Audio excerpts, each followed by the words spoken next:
masakan pedas ketemu segernya teh pucuk jadi nyes. Namun kalau diungkit-ungkit nanti bisa menimbulkan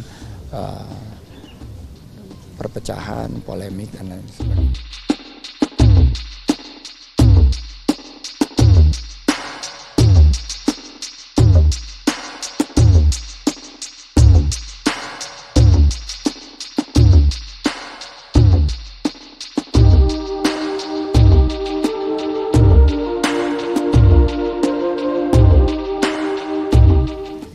Saya tidak ingin membuka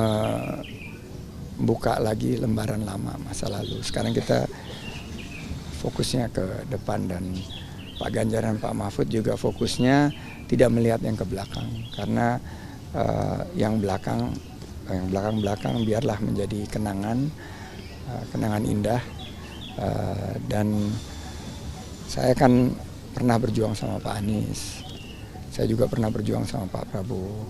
Sekarang saya berjuang bersama Pak Ganjar untuk meningkatkan persatuan kita.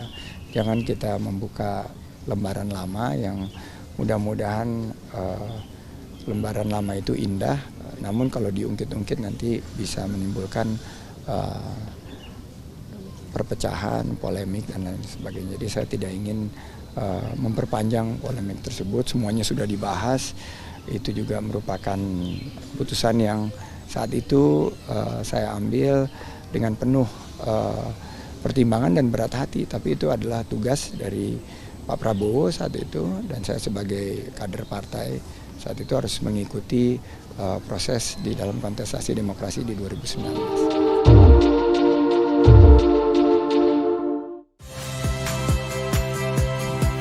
Saya, Cynthia Rompas. Saksikan program-program Kompas TV melalui siaran digital, pay TV, dan media streaming lainnya. Kompas TV, independen, terpercaya.